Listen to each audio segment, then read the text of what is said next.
น้ำก็มาหน่อยเอาไปน้ำกันเด้อ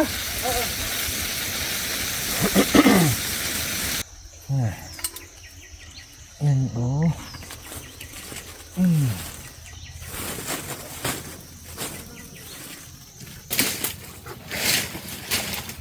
กระเด็นน้องไม่เกี่ยวเนาะ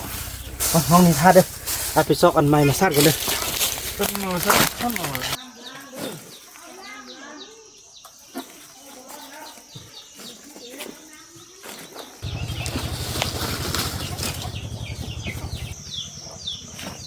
แล้วพวกน้องอยู่ข้างหน้านั่นเลยปะว้าวตบที่ไหนกันเนาะเอาซัดให้กันพอเดี๋ยวมันคัดแต่ซอกอันนี้ก็ได้แล้ว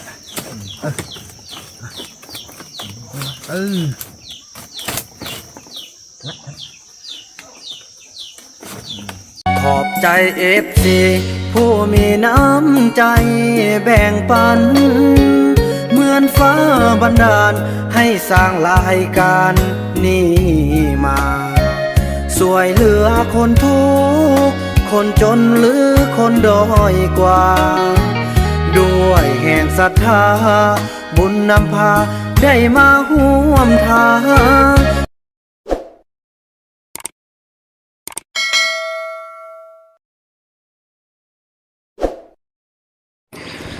สบายดีท่านผู้ชมเนาะถือว่าคลิปนี้ก็มาอัปเดตอีกครั้งพี่น้องเอ้ยในการที่ว่าหลังจากอาทิตย์แล้วคลิปที่แล้วเนาะเฮาได้อนามัยโซนนั้นเป็นที่เรียบร้อยคลิปนี้เฮาก็จะได้เกี่ยมอนามัยห้องน้ำพี่น้องเอ้ยเนาะเพราะว่าแขกมาเฮาก็จะเบิ่งนอกเฮาสิใส่หยังวะฮะใส่เป่าเป่าอยู่ใส่บ่ตัวนี้เนาะเอ้ยเคยมานี่มันอะไรลงลืมๆแล้วพี่น้องเอ้ยถือว่าท่านได้เนาะอยากร่วมงานดองเนาะผูกแขนให้ซาวลี่พี่น้องเอ้ยเนาะถือว่า FC ทางฝั่งไทยเราก็สามารถส่งกำลังใจมาให้คู่พ่อเมียคู่สมรสใหม่นี้ทางเลขบัญชีเนาะที่บ่าวนำได้ขึ้นทางหน้าจอนี่เด้อพี่น้องเนาะก็คือทางธนาคารออมสินเนาะออกซื้อพนิดาสีทองอ่อนเนาะพี่น้องผู้ละ10ผู้ละ20ผู้ละเท่าใดก็ได้พี่น้องเอ้ยเอาแต่ความทุกคนนั้นสะดวกว่าเนาะบ่แม่นว่าสิวางเอาเท่านั้นเท่านี้พี่น้องเอ้ยเอาแต่ศรัทธาว่าเนาะแล้วก็พวกสดลูกสวยก็เลื่อนผ่านไปเนาะก็คือว่าสิเบิ่งบ่ได้ดอกเนาะน่าสงสารอยู่พี่น้องเอ้ยตอนนี้ก็มียอดเงินฝากไล่พอสมควรแล้วพี่น้องเนาะก็ถือว่าพอซื้อเหล้าซื้อเบียร์แล้วพี่น้องเอ้ยวงดนตรีเนาะฮัลโหลเซียวตัวไปใส่อันนั้นอันเต้นนะตัวสุดเท่าไหร่เต้นนะตัวเขาเศร้านะ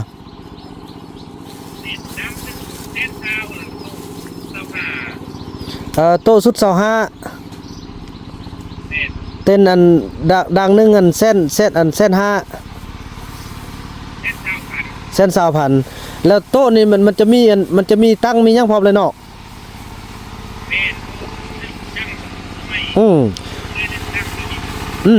โตมาส่งเฮาเด้อเฮาเอาซี่เต็นแล้วก็ครบอันอยู่ในหันโดยเริ่มอันคันวันสิ้นแต่ว่าตัวมามื้ออื่นก็ได้คันบ่ทันเอาสีด่างแล้วว่าตัวทันมื้อแรงก็เอามื้อแรงเสี่ยว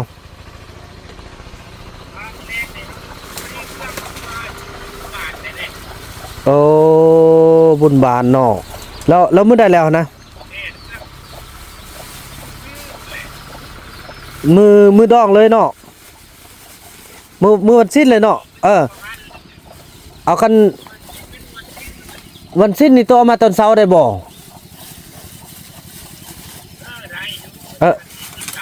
เอาตอนเช้าเอาพอตอนเช้าเฮาก็ยังสิจัดอันเฮาก็ยังสิจดประวัติอีหยังต่างแล้วประมาณ10 โมง 11 โมงมันได้กินนะอยู่บ้านพ่อตรงเรื่องนี่นะอันใกล้น้ำปุ่นนี่นะแม่นแหละเข้ามานั่งพี่เลยเสี่ยวโอเคเด้อเฮาสิบ่เอาน้ำพายแล้วเอาน้ำโต้เลยเด้อเสี่ยวเด้อเอาน้ำโต้เลยเนาะ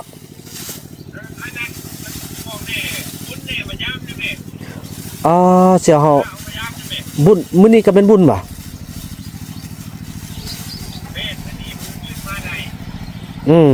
อันนั้นเสี่ยวเฮามันสำค่าเวียกได้เสี่ยวเฮามันเก็บงานดองนี่แหละเสี่ยวเอ้ยแล้วก็มื้อนี้ก็สิ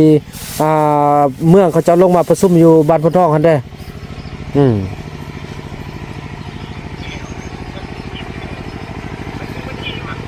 ถึงวันที่13เสี่ยวได้แม่น13โอเคขอบใจเสี่ยวได้เรียบร้อยเนาะเรื่องอันนั้นนะเรื่องเต้นลี่มีอันทงมือบ่มาหาไอ้ทงนึงได้ไหมช่วยกันน้องเอ้ยอันนี้โอ้พี่น้องเอ้ยดีใจที่มีคนมาช่วยบ่าวบุญนำเนาะขอบใจเด้อน้องเด้อมาช่วยอ้ายนะเด้อใจคันบ่มีน้องมาช่วยก็คือสิบ่มีเฮืองมได้ดอกเฮ้ยเอาทงมือมาเอาสองคู่เลยก็ได้ต้องได้อนามัยไปดึงเอาถุงมือมาแล้วสิแนะนำเด้ออันนี้อนามัยแบบนี้มันเข้าห้องแบบนี้ห้องน้ำห้องแล้วก็สิแม่นทุกผู้เฒ่าก็สิแม่นมาเข้าพี่คือเก่าเลยน้องไอ้เบิ่งนี่สิได้บอกสิได้สอนเขาเจ้าก่อนบอกให้อันเฮ็ดมนุษย์ยุ่งยากนี่นะสิเดียดเนาะโอ้โหผ่าฟันท่อนี่ซ้ำว้าวเบิกเอาไปซอกไส้นั่นมาท่านเขาดิน้องจะท่าเด้อ ปิดน้ำก็มาหน่อยปิดน้ำกันเด้อ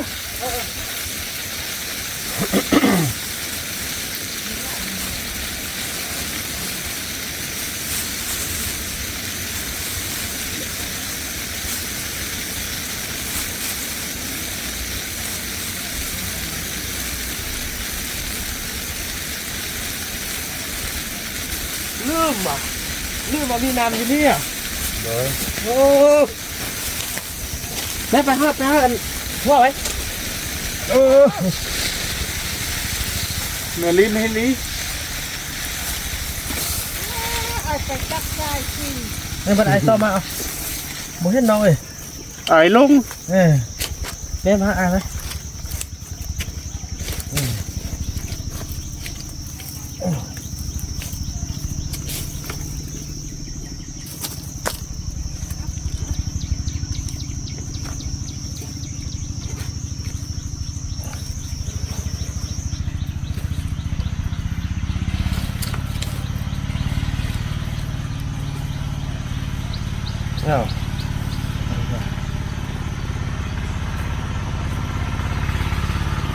ได้คนได้สีมานะ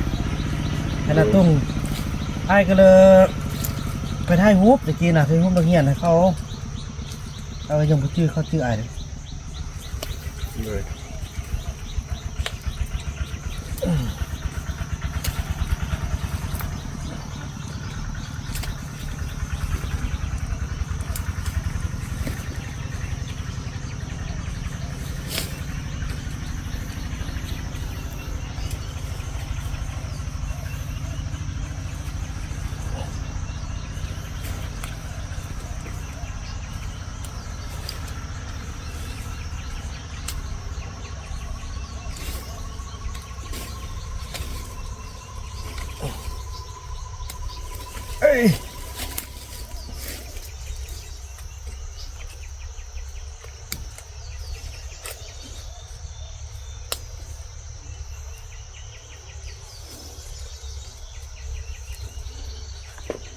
มันยังบนเนียนว่ะ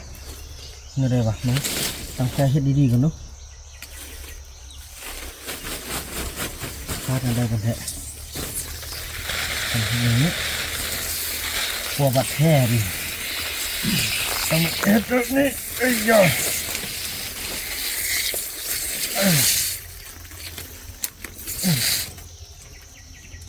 โอ้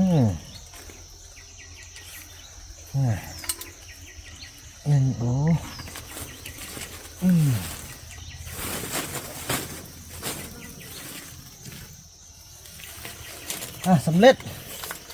โอ้พาไปตัดนี่พี่น้องเอ้ยเนี่ยไปตัดตึมหลบซ่องเลยมีแต่เส้นเดียวเลยบ่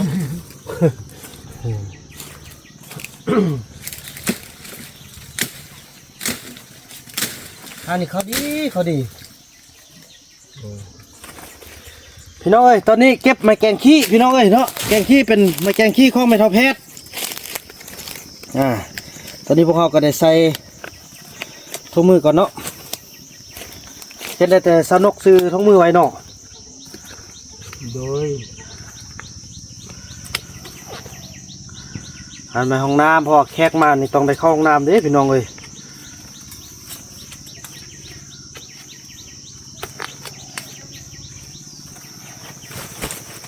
เบิ่งทางนี้เรากด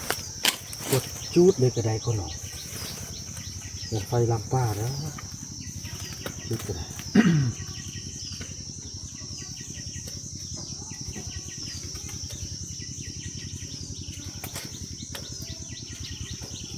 ไอ้จีทางออมน้องค่อยเก็บเลย โดย ดีใจมีน้องสวยไอ้แต่กี้นั่นนี่แหละไอ้เลยง้อมผู้เดียวนั่นนี่แหละกิซ่ากระซาบ่ได้ผู้เฒ่าผู้แก่น้องเอ้ยบ่เพิ่นว่าโต โอ้ เข้ากะคือว่าแล้วเข้ากะให้ออกมาสู้ลูกภายนอกเขาอันนี้นี่สิได้ซอกมันยังมาอัดได้นี่นะเบิ่งเอาไอ้ไปเอาอันเป็ดอัดอยู่พุ่นมาอัดเอาเป็ดเอาแพทย์จีกหมดนี่บ่เอาไปโยนทิ้งเลยนี่อาจจะเป็นผู้ทางออกเอาแล้วก็ขวดอะไรเนี่ย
ห้องน้ำนี่ไอ้คุดผู้เดียวได้นี่นะ มันน่าไม่น่าอาย ไอ้ผู้เดียวเลย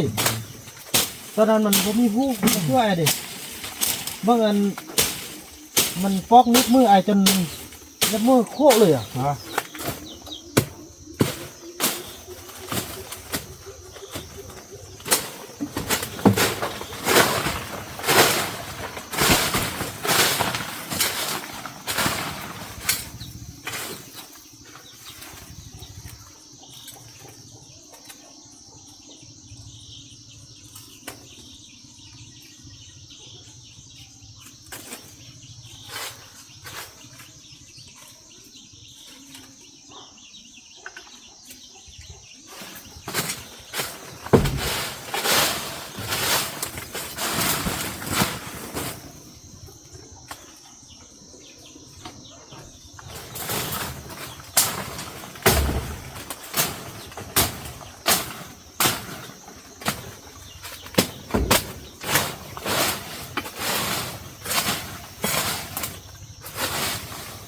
โอ้บุเลือดสิจุดแท้หนองเลยเพื่อมันอะไรใหม่มันดีกว่า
บ่ได้จุดบ่ได้จุดแล้วมันสิให้สิลามต้นไม้ใหญ่มันตาย โอ้ยบ้าจุดอ่ะ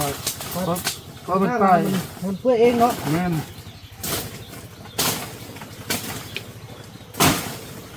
ถ้าเรามันเพื่อเองเนาะจะได้ต้นไม้ก็ชิ้นใหญ่ได้อะใช้เวลาเป็นชาว30 ปีอยู่นะอายุเฮาพุ่นแล้วนี่น่ะก็ชิ้นใหญ่ได้ชิ้นนี้น่ะ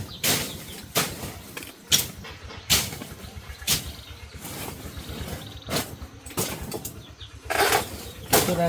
บ่สำคัญก็สิเอาออกเอาตัวนั้นจำเป็น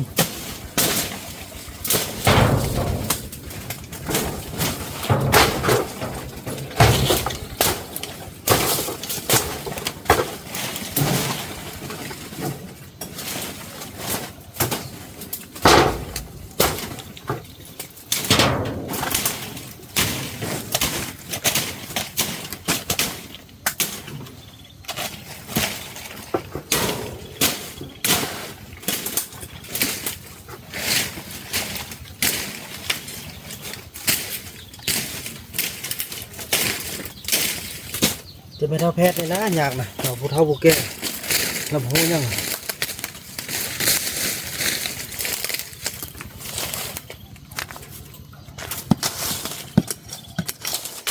โอ้ยพี่น้องเก็บเอาทีละอันทีละอันพี่น้องเอ้ย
เบิ่งบัดนี้สิจอบม้อยเบิ่งคัน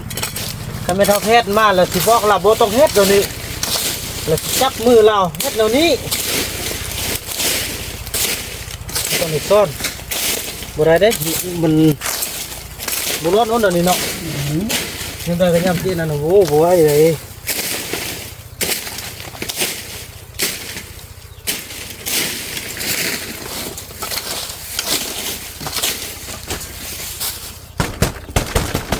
เนาะหรือว่าเอาเนี่ยมาสั้นอะไรกันเลยน้องไม่เกี่ยวเนาะห้องนี้ท่าเด้อเอาไปซอกอันใหม่มาสั้นกันเลย ต้นมาสักต้นมา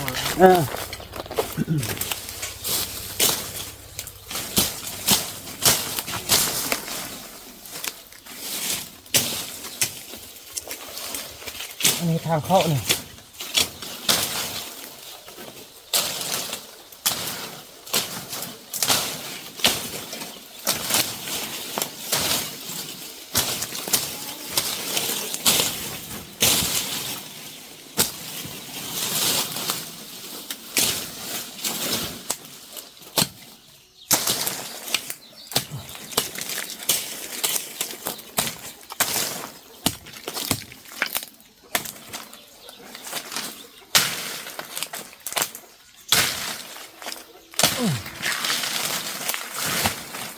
ออกดีๆกินเหล้าเมาอะไรยันเขาทีมมาล้มจ้า โดย ให้ละเอียดงามมาเข้าเช็ดปลายคิดทางเข้าห้องน้ำบอกเข้า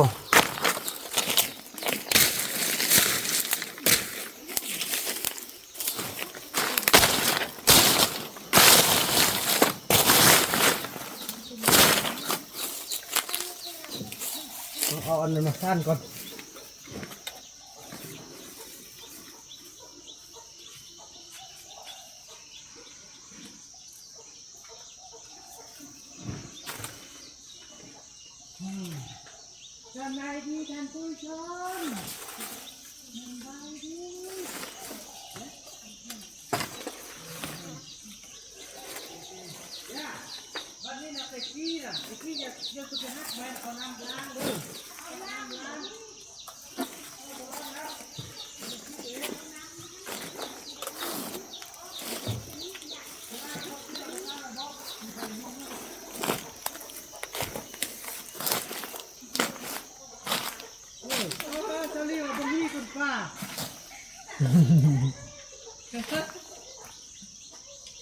ดูมีคนฟ้ามัน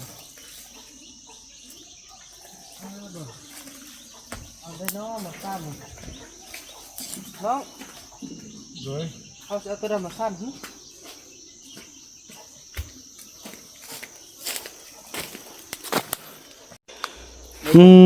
ท่านน่ะเนาะอนามัยหมดแล้วเนาะพี่น้องเอ้ยเนาะโอ้เก็บออกหมดละจะได้ล้างโอ้เนาะยากินยาสูบพี่น้องเอ้ยวันนี้ฮัดบันสิล้างดีๆป้าเอาหินบดมาใส่บ่น้องตัวจริงกันเนาะต้องบางเทื่อจะเอาหินบดมาใส่พี่น้องเอาหินบดโยนเฮือนว่าบ่นำเนาะเพอมันมีโตเอามาเฮ็ดเฮือนนะอันนี้ก็นำมานี่จะได้เอาเมียงซ่านไว้ขึ้นสเต็ปตัวนี้อันนี้เป็นทางขึ้นจะได้เฮ็ดปลายขึ้นไปลงอันนี้ป้าเนาะหรือว่าเอาตัวนี้มาใส่โซ่ข้าวเดี๋ยวบ่ฮื้อน้องนี่ตัวนี้นะเนาะเป้ามันก็บ่คือนะน้องมันต้องเป็นเนื้อไม้เลยเนาะพอห้องน้ำเพิ่นก็อันนี้มันละเนี่ยได้ก็เอามาใส่เนาะละพอต่อไปเพิ่นจะเฮ็ดห้องน้ำอยู่ลุ่มพุ่นพี่น้องเอ้ยไม่แล้วเนาะมึงเอาตัวนี้มาให้ไว้เอาตัวนี้มาเอาญาติยาแม่จะวอดเนาะอันนี้จะเฮ็ดปลายมันนี่พอเขาจะร่วมงานอยู่พุ่นเขาจะย่างมานี่ให้เขาเจ้าว่าทางห้องน้ำมาทางนี้เด้อนะแล้วก็ซีเข้าไปแทนตัวนี้นี่ได้บ่ได้เนาะมาพี่เอามาใส่นี่พี่น้องเอ้ยตัวนั้นนั่นแหละพี่น้องเอ้ยเนาะพอจะได้อนุญาตแต่งนี่ก็เนาะพี่น้องเนาะมีคนช่วยแล้วดีใจพี่น้องเอ้ยตอนนี้พวกเราก็จะได้แป้งเห็นแล้วนะเนาะ จะได้ เนาะไปบ้างว่า ด้วย น้องไปเอาเลือดไปเลือดไปนกไปเบิ่งเลือดนี่อยู่บนใดวะมึงไปทำไอ้นกบ่คิดถึงอะไร ด้วย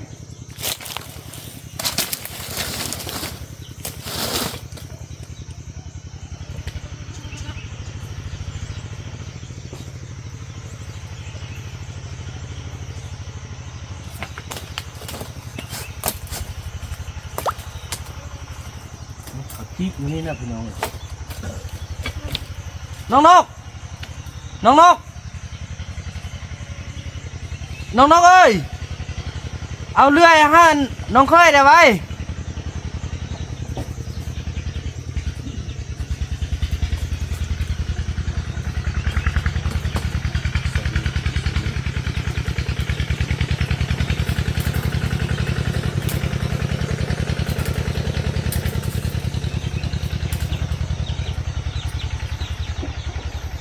มดไปประตูนึงแล้วพี่น้องเอ้ย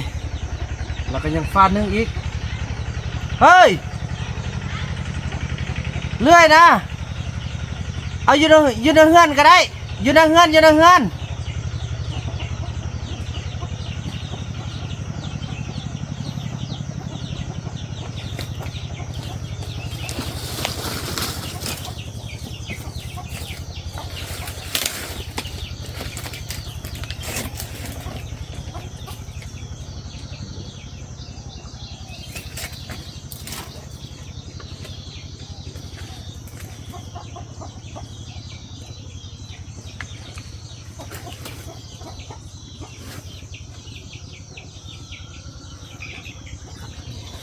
ได้แล้วบ่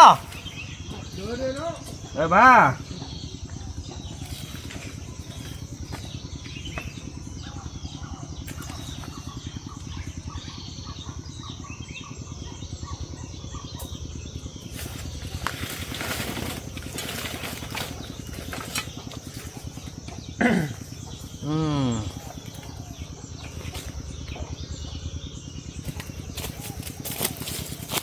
Mà thấy đi con này, thấy đi được không? อันนี้ก็ Thấy, thấy, thấy rồi.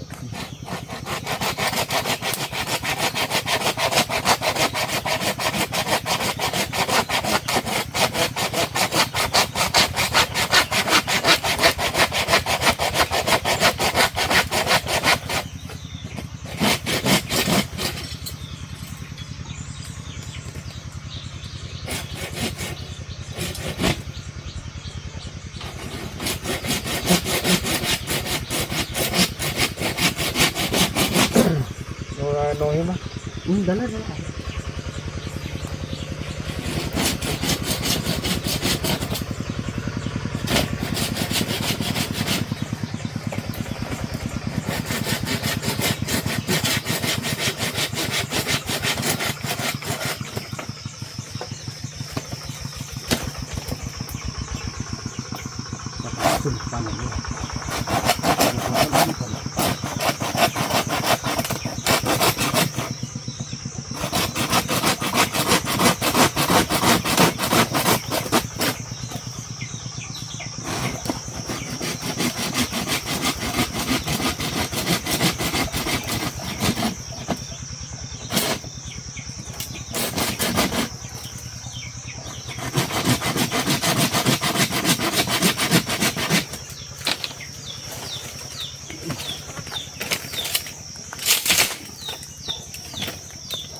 แล้วพวกน้องอยู่ข้างหน้านั่นเลยปะว้าวตบยังไงกันเนาะ Rồi, sắp này con. พอเดี๋ยวมันคัดแต่ซอกอันนี้ก็ได้แล้ว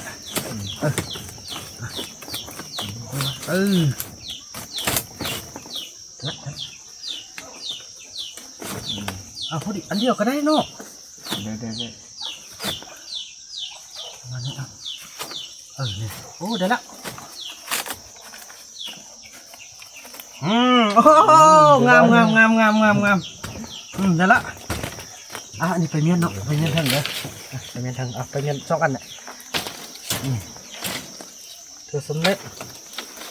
เราจะเอามาหินมาฆ่าก่อนเนาะนี่ซามันงาม Rồi. ซามันงาม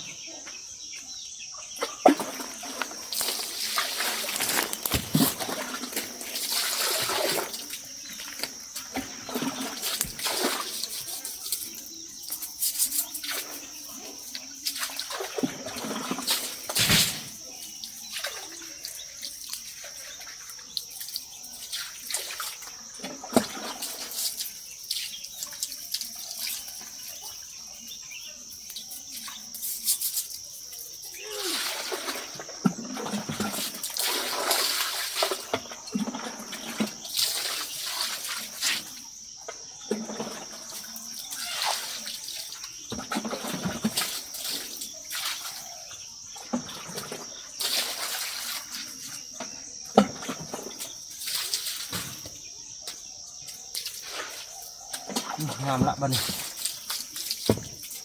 จะเอามาหินมาห้อยเนาะน้องเนาะ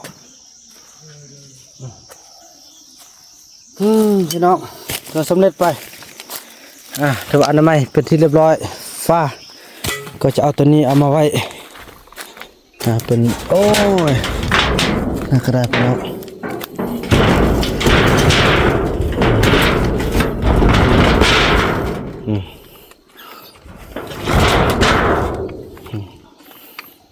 จับเข้ามาจีจับอันเห็ดยงจับมาเขาเจ้าตึมก่อนเนาะ